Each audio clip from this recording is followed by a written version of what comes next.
کہ آج کی محفل میں جتنے لمحات آپ سے گفتگو ہے، آج میں نے نرسری کی کلاس لینا ہے۔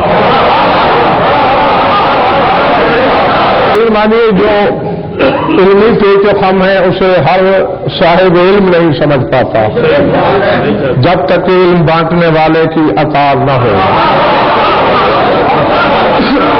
ہاں، اللہ کے گھر میں منبر حسینی پہ کہہ رہا ہوں، علم کے بیدی صاحب بڑے بڑے جو قادریوں کو ٹٹول کے دیکھا ہے، بہت پیچھے نظر آئے۔ ہاں، تو اس لیے میں چاہتا ہوں کہ بچہ بوڑھا سب یکساں۔ میں آج کی مجلس میں عقیدے کے فلسفے کی دیوار کی بنیاد اٹھانا چاہتا ہوں، اور اس کے لیے آیت بھی وہ میں نے منتخب کی ہے جس سے عالم اسلام کا بچہ بچہ شناسا ہے، اور اسی میں مقصد تخلیق بیان کیا ہے ذات واجب نے۔ سورہ زاریات ہے، وَمَا خَلَقْتُ الْجِنَّ وَالْإِنسَ إِلَّا لِيَعْبُدُونِ۔ فرمایا میں نے جن و انس کو صرف اس لیے خلق کیا کہ وہ میری عبادت کرے۔ ما اريد منهم من رزق ولا اريد ان يطعمون، نہ تو میں ان سے رزق چاہتا ہوں اور نہ ہی میں ان سے طعام چاہتا ہوں۔ یہ بحث الگ کسی اور مجلس کے لیے، اللہ نے رزق کو الگ گنا، طعام کو الگ گنا۔ اب میرے بزرگوں بھائی اور عزیزو، جنہیں رزق اور طعام کے علمی فرق کی خبر نہیں، آپ پہلے دن ان سے کیسے منوا لیں گے کہ علی رزق بانٹتے ہیں یا نہیں؟ تو اس لیے میں اس بحث کو تو چھیڑنا چاہتا ہی نہیں۔ تخلیق کا مقصد کیا ہے انسان کا؟ ہاں، تھوڑا تھوڑا بولو گے بات سمجھ میں جلدی آئے گی۔ ہاں، عبادت۔ کون کرے عبادت؟ انسان۔ شکل انسانی کے پیدا ہونے کا نام انسانیت ہے؟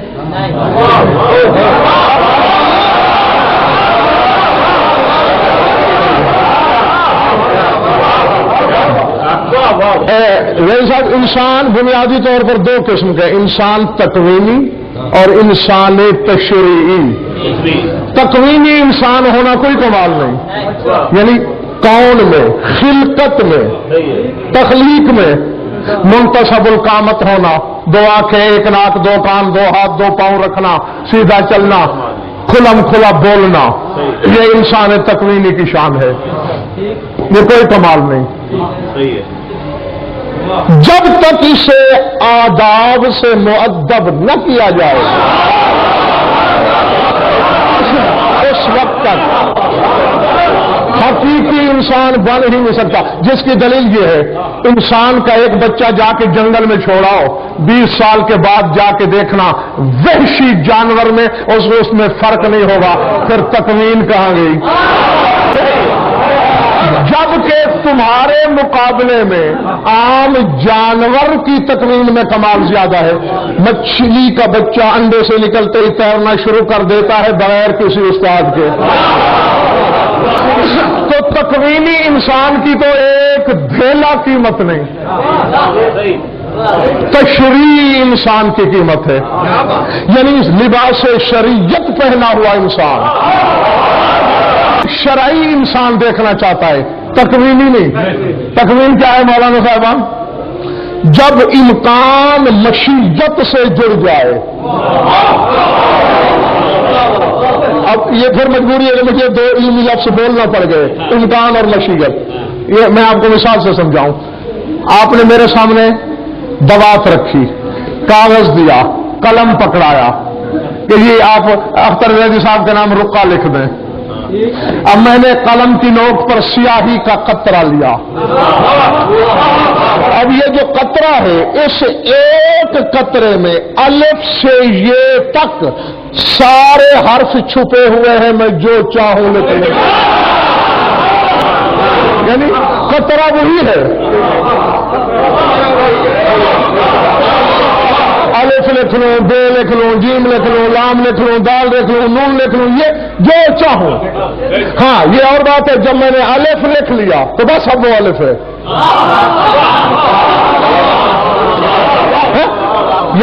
اچھا یہ جو سیاہی کا قطرہ ہے یہ امکان ہے میرے ہاتھ تو جب یہ جڑ جائیں آپس میں مربوط ہو جائیں تو یہ تکوین کہلاتی ہے.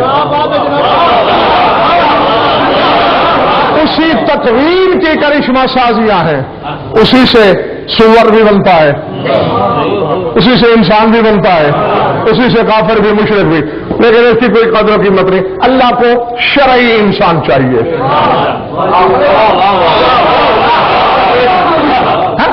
اب شرعی کیا اس لیے کہہ رہا ہے میں نے تمہیں پیدا اسی لیے کیا ہے کہ میری عبادت کرو.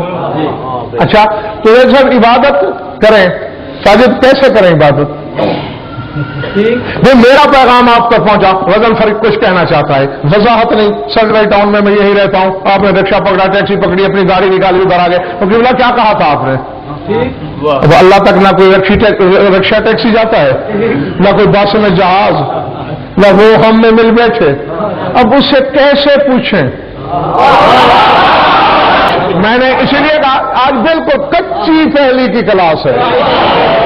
ہاں تو یہ بنیاد ہے آپ کی, اور اسی پہ پھر آئندہ تعمیر ہوگی انشاءاللہ. اب کیسے پوچھیں؟ اچھا جی ہمارے پاس ساجد سردار شاہ اس میں کوئی شک نہیں کہ ہم تکوین میں اشرف ہیں. اشرف المخلوقات میں نہیں مانتا تمہیں,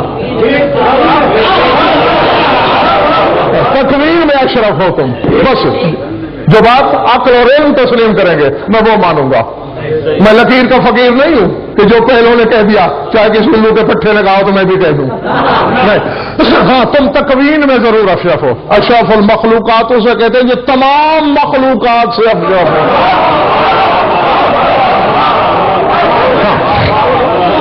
اب کیسے جائیں؟ ہماری تکوین کے شرف کا مولی نادر زینا کیا ہے؟ ہوا سے خمسہ, دیکھنا, سننا, سونگنا, چکھنا, ٹٹولنا. علماء طبیعیات سالوں علم طبیعیات کو پڑھ کے جس نتیجے پر پہنچتے ہیں وہ آپ کا خادم 1 منٹ میں آپ کو سمجھانے لگا ہے. 1 منٹ میں. یہ اب تمہاری مرضی کہ تم دعا دو یا نہ دو, کنجوسی کرو, بخل کرو. بہرحال جو کچھ طبیعیات برسوں کے بعد جا کے حاصل کرتے ہیں وہ میں 1 منٹ میں آپ کو بتانے لگا ہوں. اچھا حضور کتنے, چونکہ میں ذرا تھوڑا پڑا ہوا, میری مدد بھی کرنا ہے, کتنے عناصر سے بنے ہو تم؟ اللہ تمہارا بھلا کرے. 4. کون کون سے؟ آگ, ہوا, مٹی, پن. شاد اللہ آپ کا بھرے. بس بس اتنی مدد چاہیے تھی تمہاری. جیسے صاحب اب ایسا ہوا, چیلنج ہے میرا اس ممبر سے لے کر نجف ایشن نہیں بلکہ کائنات عالم کی جتنی علمی یونیورسٹیاں ہیں سب کے علماء کو چیلنج کہ میرے فیصلے کو غلط ثابت کرے, اپنی گردن کاٹ کے قدموں میں رکھ دوں گا. اللہ نے ان سارے ناری سے قوت باصرہ کو خلق کیا.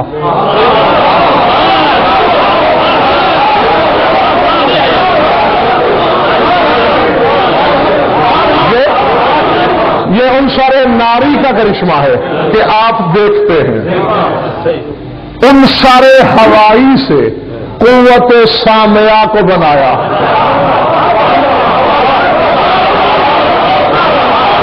ان سارے آبی سے قوت شامہ کو بنایا, سونگنے والی طاقت. یہ پانی کے عنصر کی کرشمہ سازیاں ہیں. اور اگر کچھ سننے آئے ہو تو ان سارے ترابی سے قوت ذائقہ خلق.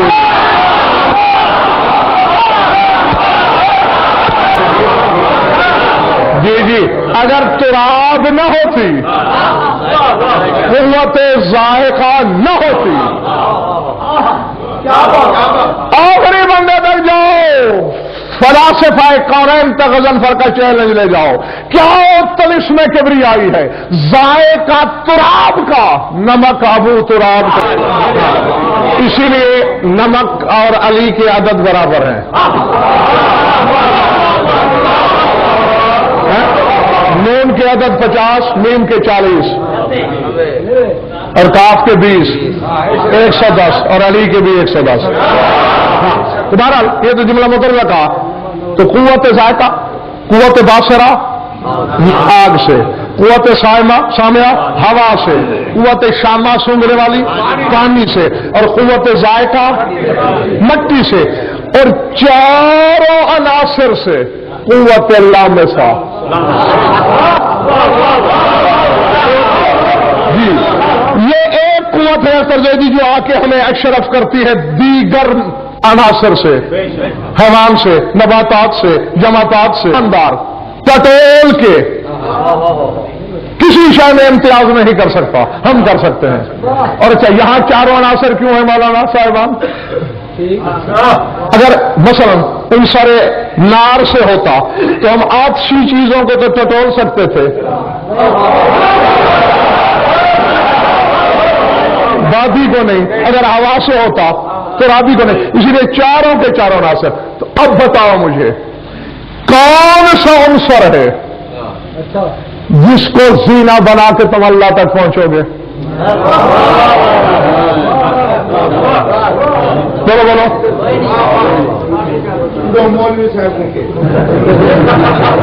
کائنات کا کوئی علامہ اس کا جواب دے نہیں سکتا. کسی عنصر میں یہ طاقت ہی نہیں تو وہ اللہ تک رسائی حاصل کرے. چلیے ہو سکتا ہے ہم میں کچھ لطیف چیزیں بھی ہیں. ہم میں روح ہے، ہم میں نفس ہے، ہم میں عقل ہے.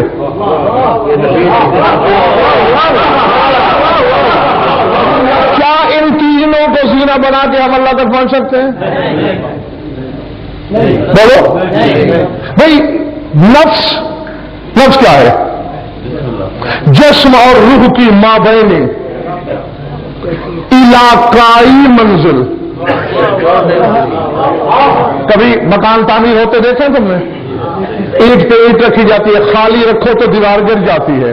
دو اینٹوں کو جوڑتے ہیں یا گارے سے یا سیمنٹ سے.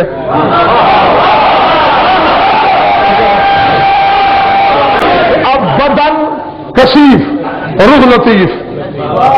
بدن فانی، روح باقی. بدن خاکی، روح نوری. ان کا آپس میں کوئی جوڑ ہی نہیں تھا. اللہ نے نفس کو پیدا کیا جس کو آدھا بدن جیسا بنایا، آدھا روح جیسا. اور جس طرح ایک معمار گارے سے دو اینٹیں جوڑ لیتا ہے، اللہ نے نفس کے مثالے سے روح اور بدن کو جوڑ لیا.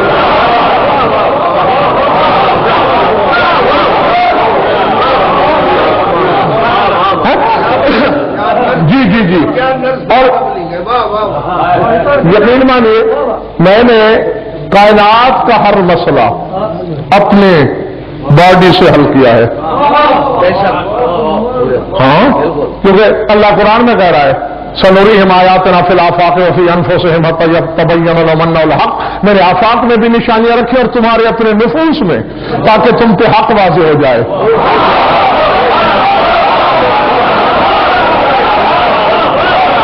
بس شرط یہ ہے کہ نفس کو پڑھنے کا طریقہ آ جائے، اپنے مطالعے کا فن آ جائے، یہ ہنر سیکھ لو تو کائنات کے ہر مسئلے کا حل ہے. تو کیا ہمارا نفس پہنچے گا اللہ تک؟ روح پہنچے گی. روح کی رسائی عبداللہ عالم ارواح تک ہے. تو کیا ہماری عقل پہنچے گی وہاں تک؟ عقل کا تعلق مدرکات سے ہے.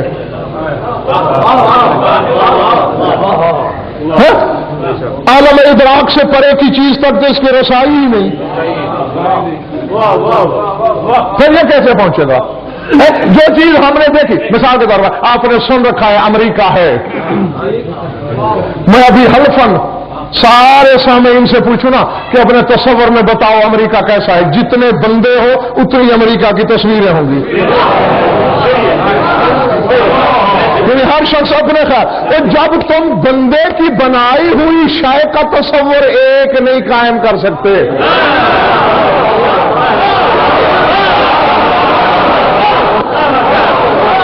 تو اللہ کا تصور کیسے کرو گے؟ ہو ہی نہیں سکتا ہے. لیکن بہرحال اس نے ہم سے کہا ہے کہ بھئی میرا کام یہی ہے کہ عبادت کرو. جاگے آپ جہاں بیٹھے ہو. ہاں اگلی اینٹ رکھے. کہا ہے اس نے عبادت کرنی ہے. تم میرا کام کرو میں تمہارا کروں گا. اللہ کا کام ہم سب کیا ہے؟ اس کے لیے نماز پڑھو، اس کے لیے روزہ رکھو، اس کے لیے حج کرو، اس کے لیے زکات دو، اس کے لیے صدقات، اس کے لیے خیرات، اس کے لیے جہاد. ہمارے کام کیا ہے اس سے؟ وہ ہمارے لیے رزق دے، وہ ہمارے لیے شفا دے، وہ ہمیں دشمن پہ غلبہ دے، وہ ہمیں اولاد عطا کرے، وہ ہمیں عزت دے، وہ ہمیں شہرت دے. ٹھیک یہی بات ہے نا. یہ کام ہے ہمارے. اور نماز سے جہاد تک یہ کام ہے اس کے. اب چونکہ ہماری رسائی ہے ہی نہیں اس تک، میں پوری جائیداد ابھی لکھ کر دیتا ہوں. ابھی لاؤ اسٹام والا. ایک بندہ اس کے گواہی دے کہ اللہ نے مجھ سے براہ راست کہا ہے نماز پڑھ، چلو روزہ رکھ، حج کر. کسی سے نہیں کہا. زیدی صاحب اس نے جب بھی کہا حجت کے ذریعے کہلوایا.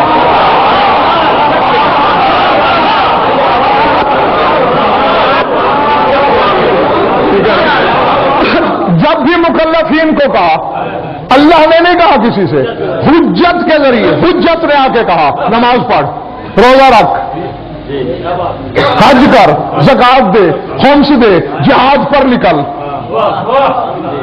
ابھی میرے سامنے ان کے سمجھ میں بات نہیں آئی. یہ اللہ کا ذاتی کام ہے جو اللہ خود نہیں کہہ رہا بندے سے.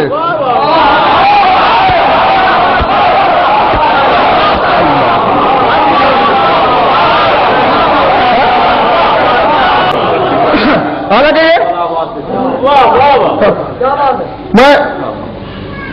یہ تو تم نافلہ داد دے رہے ہو مجھے، مطلب میرے پاس داد کا پروگرام ہی نہیں تھا. میں تو درس وغیرہ بالکل کچی کلاس لے کے میں ایک بات کو سمجھانا چاہ رہا ہوں.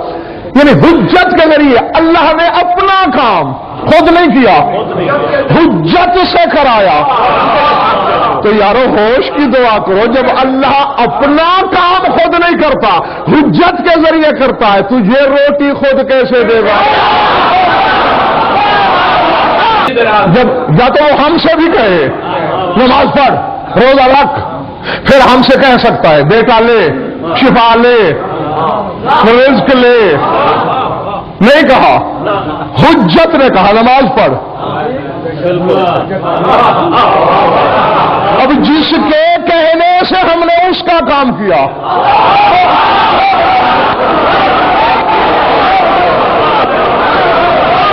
جی اب عقل عمومی کا یہ فتویٰ ہے کہ جب ہمارا کام ہو تو ہم بھی حجت سے کہیں بیٹا دے. اب یہ اس کا سر درد ہے، خود دیتا ہے، یہ اس سے لے کے دیتا ہے. اتنی سی بات بسم اللہ سمجھ میں آ گئی. ہاں یعنی آپ کو اجازت ہے جو بات سمجھ میں، حالانکہ میں نے تو کہا ہے کہ بالکل کچی کلاس ہے یہ، آسان سے آسان، لیکن پھر بھی اگر کوئی گنجلک نظر آئے تو آپ مجھے روک لیجئے گا کہ ذرا اس کی شرح چاہیے. اچھا اب حجت نے جو ہم سے کہا، اس کا مطلب ہے اس کی اللہ تعالی سے رسائی ہے.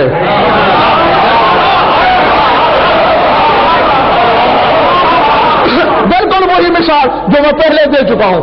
بدن کی رسائی روح تک نہیں، روح کا رابطہ بدن سے نہیں، درمیان میں نفس ہے جو آدھا بدن جیسا ہے.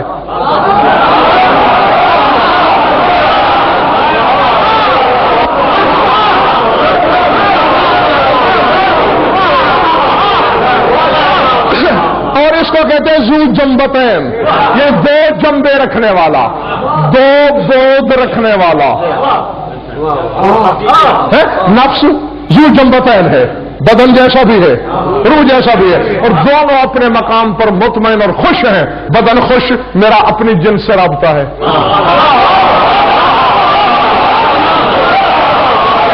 روح مطمئن، میرا اپنی جنس سے رابطہ ہے. تو اب جو حجت ہے اگر وہ بالکل ہم جیسا ہے تو پھر جس طرح ہم بیٹھے ہاتھ پہ ہاتھ رکھ کے تو وہ بھی اسی طرح. اور اگر سارے کا سارا اس جیسا ہے تو پھر جس طرح وہ ہم تک نہیں آ سکتا، حجت بھی نہیں آ سکتی، تو اب یہاں بھی عقل عمومی کا فیصلہ ہے کہ وہ کچھ اس جیسا ہو۔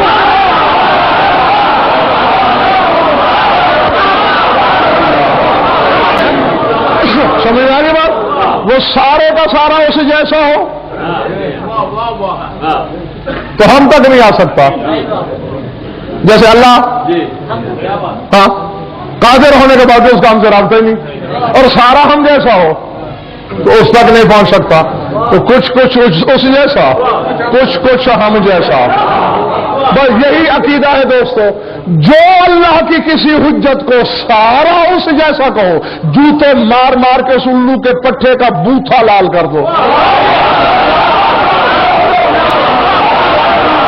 اور جو سارا اپنے جیسا کہے اس کا بھی یہی حال کرو۔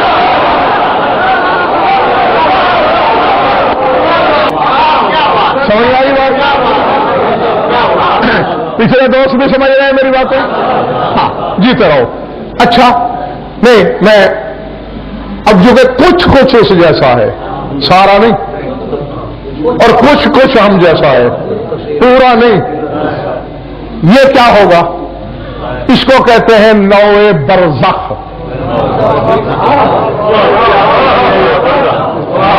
اور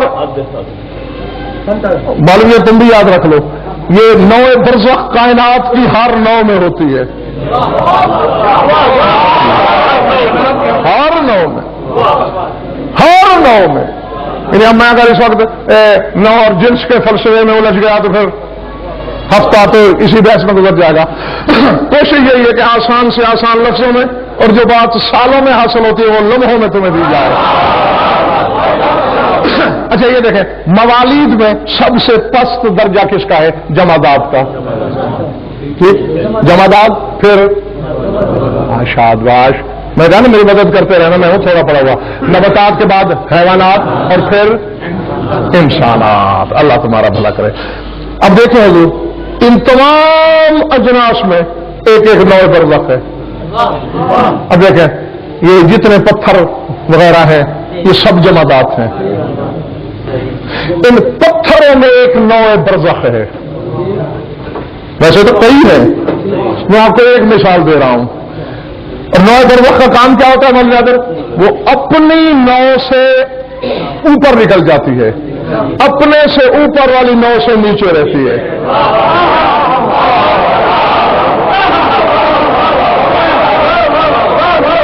تو اب جمادات میں بھی ایک ایسی شے ہے جو جمادات سے آگے چلی گئی ہے، نباتات سے نیچے، اور اسے تم مرجان کے نام سے جانتے ہو۔ جاؤ دنیا کے کسی علم طبیعت اور مابعد طبیعت کے ماہر سے لکھوا کے لے آؤ کہ مرجان پتھر ہے، وہ کہے گا نہیں۔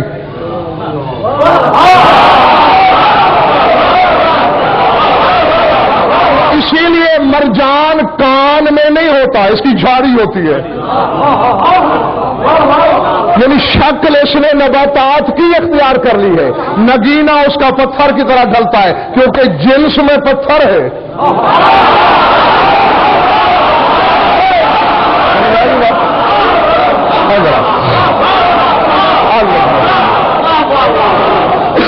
کیونکہ جنس میں پتھر ہے اور صفت میں نباتات ہے۔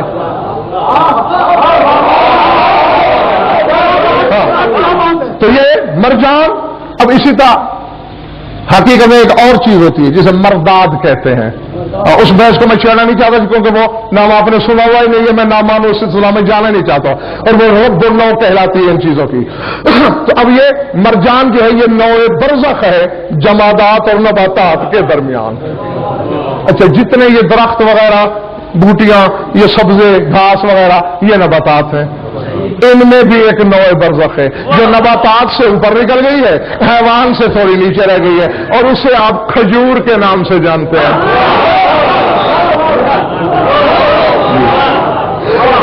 کھجور میں صفت حیوان کی ہے، شکل نباتات کی ہے، جس طرح مرجان میں شکل پتھر کی تھی، صفت نباتات کی تھی، کھجور میں صفت حیوان کی ہے۔ دنیا کے کسی درخت کو سر سے کاٹ دو تو موسم بہار میں اس کے شگوفے پھر نکل آتے ہیں.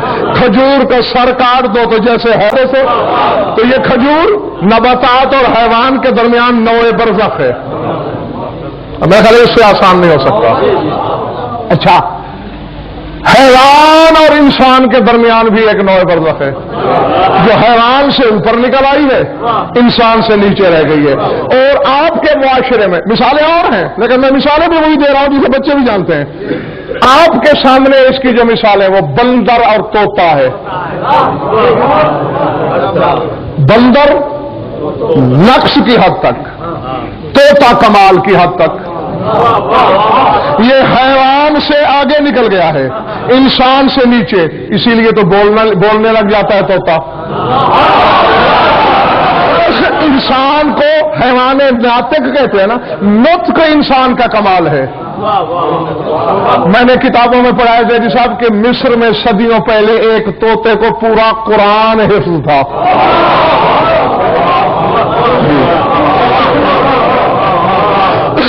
خلافت عباسیہ کے آخری ادوار کی بات ہے، پورا قرآن رکھا ہوا تھا. اور میاں مٹھو چوری کھائے گا، یہ تو آپ نے بھی سن رکھا ہے طوطے سے. یہ نطق صفت ہے، صفت میں انسان جیسا.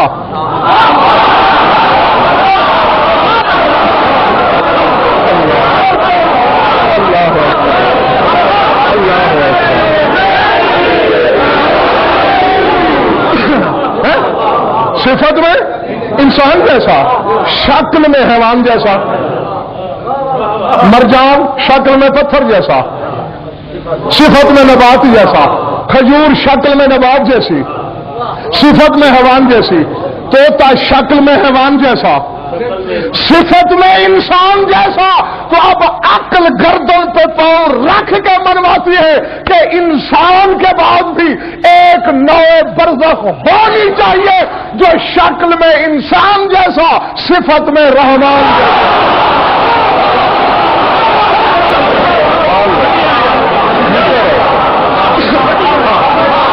بس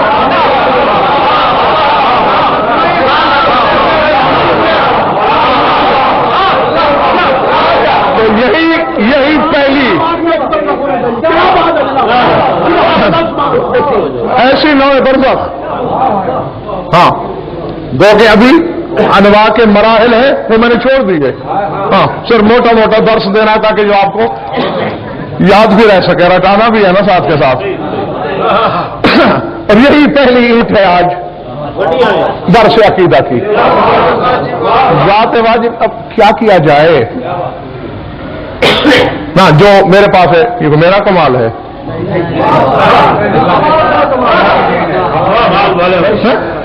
یہ اس کا کمال ہے جو درزی کو شکر کا دانہ چکھا دے. تو پتہ نہیں کیا سکھا نا، ذات واجب کی قسم.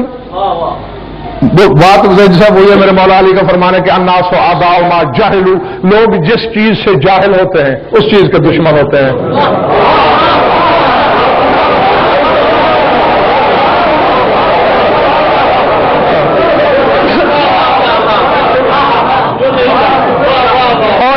اسی فلسفے کو قرآن میں اللہ نے بھی بیان فرمایا، بل کذبوا بما لم یحیطوا بعلمہ.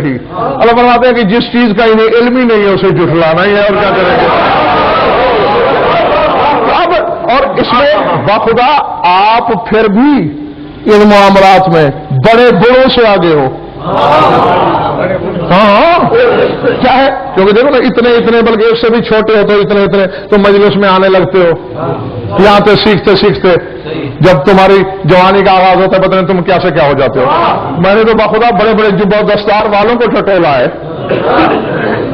فرق صرف اتنا ہے اختر صاحب، انہوں نے زندگی بتائی ہے فقہ پڑھنے میں، ہم نے وقت گزارا ہے تفقہ پڑھنے میں.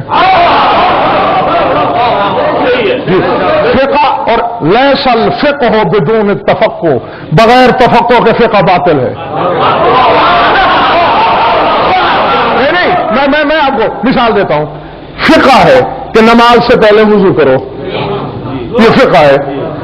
آپ نے تحفے میں پڑھ لیا تو آپ کو پتا ہے، کسی نے توضیح المسائل میں پڑھ لیا تو اسے پتا ہے، کسی نے مستدرک المسائل میں پڑھ لیا تو اسے پتا ہے، کسی نے کافی میں پڑھ لیا بڑے عالم نے. یعنی پتہ سب کو چل گیا، وضو کرو۔ کوئی غیر مسلم پوچھ سکتا ہے کیوں وضو کرو؟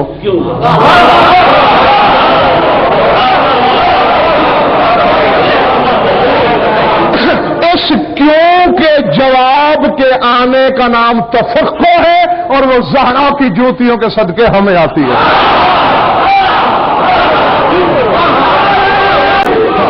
اسی طرح یعنی میں ایک کو کیا بتاؤں، یہ سب تفقہ پہ بحث کرنا میرا مقصد ہی نہیں ہے، جو میری منزل ہے ادھر بڑھنے دو، تو پھر جو تمہارے سوال ہوں مختلف اوقات میں مجھ سے پوچھتے رہنا۔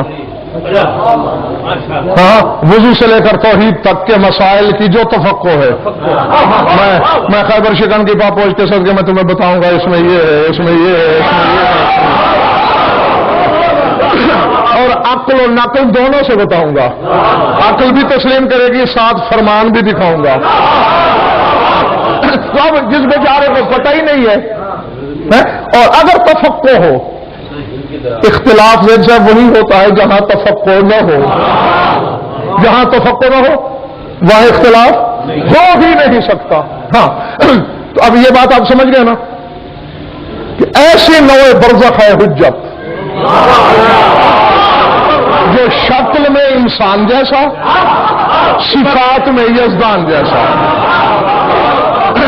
جنبہ یزدانی کے ساتھ اللہ سے سنتا ہے، اور جنبہ انسانی کے ساتھ ہم تک پہنچاتا ہے۔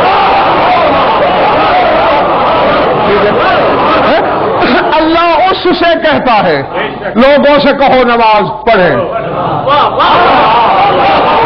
تو بالکل یہی فلسفہ ہے۔ جس طرح اللہ سے سنتا ہے اور ہمیں سناتا ہے، اسی طرح کسی کو بیٹا چاہیے، کسی کو روٹی چاہیے، کسی کو شفا چاہیے، کسی کو علم چاہیے، کسی کو جو چاہیے اللہ سے لیتا ہے، ہمیں دیتا ہے۔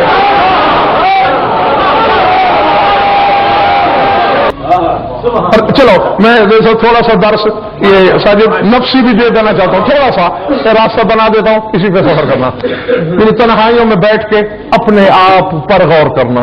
اسی لیے تو فرمان ہے حدیث من عرف نفسہ فقد عرف ربہ، جس نے اپنے نفس کو پہچان لیا اس نے رب کو پہچان لیا۔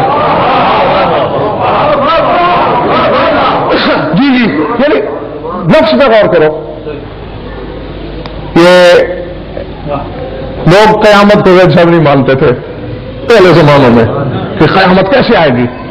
اللہ نے خواب ایجاد کر دیے،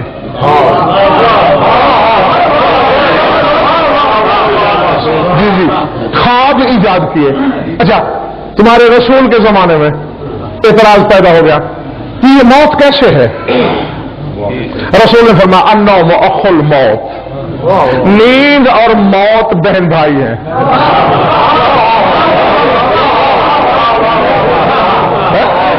اور اللہ نے سورہ زمر کی آیت بھیج دی کہ اللہ یتوفی الانفس حین موتها واللتی لم تمت فی منامها فیمسک التی قضى اجلها ویرسل الاخرى۔ اللہ فرماتا ہے میں تمام نفسوں کو موت دیتا ہوں، اور جن کی موت نہیں آتی انہیں نیند میں مارتا ہوں۔ یہ نیند بھی چھوٹی موت ہے۔ اللہ فرماتا ہے فیمسک التی قضى اجلها، جس کی اجل آ جائے اس کے نفس کو میں واپس نہیں جانے دیتا، وہ نیند میں ہی پورا ہو جاتا ہے۔ وہ یرسل الاخرى، اور جس کی موت نہیں آئی ہوتی ارسال کر دیتا ہوں، اس نفس کو واپس کر دیتا ہوں۔ اس کی تشریح خطیب منبر سلونی نے یوں فرمائی، جاگنا جہاں جہاں بیٹھو، فرماتے اذا نام العبد ارجت نفسه الى السماء، فرمایا جب بندہ سو جاتا ہے نفس آسمانوں پہ چلا جاتا ہے۔ اذا قضى الله اجلها اجابت الروح النفس والا اجابت النفس الروح، فرماتے اگر موت مراد ہوتی ہے تو اللہ نفس سے کہتا ہے ملاقات چاہیے تیری، تو وہی کھڑا ہوا نفس روح کو آواز دیتا ہے آ جا، روح آ جاتی ہے نفس کی پکار پہ، اس کا نام موت ہے۔ اور موت نہ آئی ہو، چیونٹی کاٹے، نفس آسمان پہ ہے، روح جسم کے ساتھ زمین پہ ہے، حالانکہ طاقتور روح زیادہ ہے نفس سے۔ چونٹی نے کاٹا، روح نے نفس کو پکارا۔ چونٹی میرے بدن کو کاٹ رہی ہے، روح نے، نفس نے آ کے ہاتھ کے ذریعے وہ تکلیف ہٹا دی۔ یہ فلسفہ سمجھ آ گیا؟ نہیں، جو رہ گئے ہوں میں ایک دفعہ پھر دوہراتا ہوں۔ اگر اللہ سے ملنا ہو، نفس پہلے جاتا ہے آسمان پہ۔ سردار سے یاد رکھنا ہے افضل ہاشمی، نفس پہلے جاتا ہے آسمان پہ۔ اللہ سے ملنا ہو تو پہلے گیا ہوا نفس روح کو کہتا ہے آ جا، روح چلی جاتی ہے۔ اور اگر تکلیف ہو، زیادہ طاقتور ہونے کے باوجود روح خود نہیں ہٹاتی چونٹی کو، نفس کو بلاتی ہے آ جا، کوئی تکلیف پہنچا رہا ہے میرے بدن کو۔ اور بہاولپور کی سرزمین پہ، اپنے وطن میں، اپنے شہر کے شہریوں کو میں بتانا یہی چاہتا ہوں، جاؤ علم کے گھوڑے دوڑانے، نفس اللہ علی ہے اور روح اللہ محمد ہے۔ جی، ثم اوحینا الیک روحا من امرنا، روح اللہ رسول، یحذرکم اللہ نفسہ، اللہ کہتا ہے میرے نفس سے ڈرو۔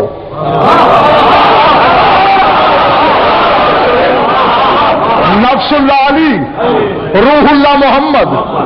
دیکھا نہیں، جب بھی اس توحید کے بدن کو کوئی تکلیف پہنچی، کبھی خیبر میں کہا نعوذ علی مظہر اللہ جائے،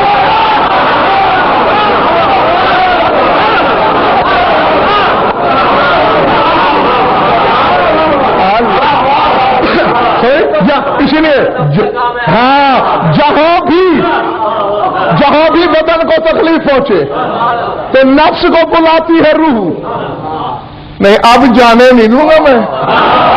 اب اختر صاحب چاہے گیٹ بند کرانا پڑے تو کرا دینا، گن مین ویسے کھڑے ہوئے ہیں، ایک بندہ نہیں ہلنے دینا میں نے۔ اب تو بابا پھنس گئے ہو جال میں۔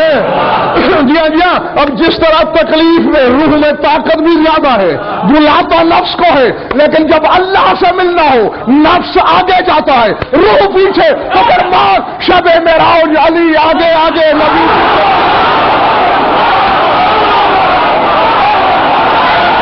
یہ تھوڑا سا وہ راستہ بتایا تھا میں نے عناصر کے ذریعے، یہ بتایا ہے نفس اور روح کے ذریعے۔ ہاں، اپنے ہی نفس پہ غور کیے رکھو، کائنات کا ہر مسئلہ، ہر علمی گنجلک کا حل تمہاری اپنی ذات میں موجود ہے۔ اب اگر کسی کو ذات پڑھنے کا طریقہ نہ آئے،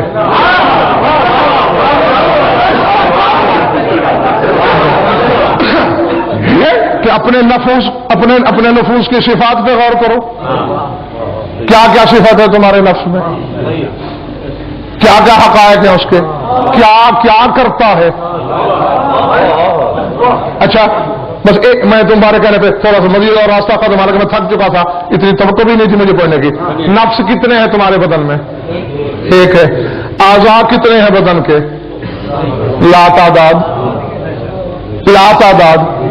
سر سے پاؤں تک زیدی صاحب کسی عضو میں کوئی تکلیف ہو، کبھی نفس کے نام درخواست لکھی ہے تم نے کہ آنکھ میں درد ہے؟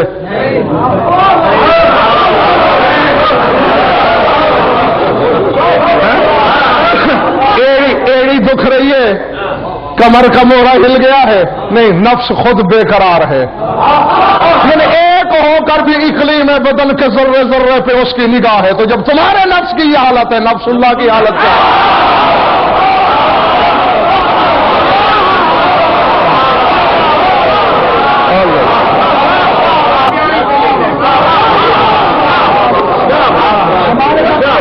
بھائی، ہم تو نفس کو روح نہیں مانتے،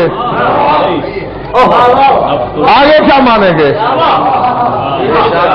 نفس اللہ علی ہے، روح اللہ رسول ہے، ہم تو علی کو محمد نہیں مانتے۔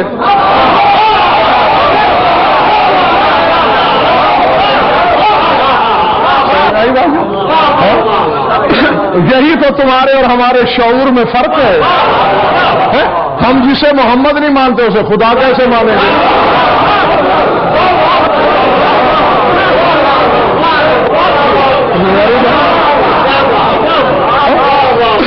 کیونکہ دیکھو بھائی، نفس کا ہمارا کمال ہی زیدی صاحب اسی میں ہے کہ نفس ہو کے پھر اتنا کرشمہ ساز ہو کہ روح کو مدد کے لیے بلانا پڑے.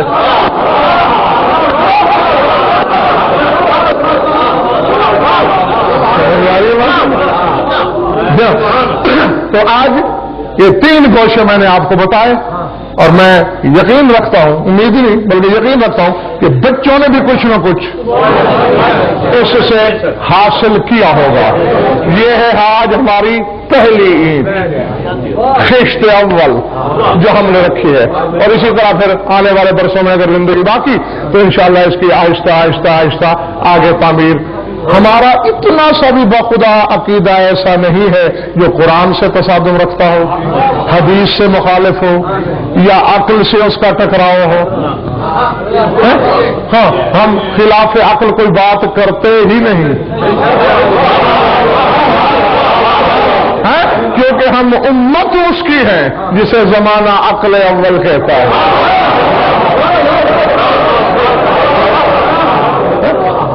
ہم خلاف عقل کچھ نہیں کہتے. درود پڑھ لو مل کر بابا.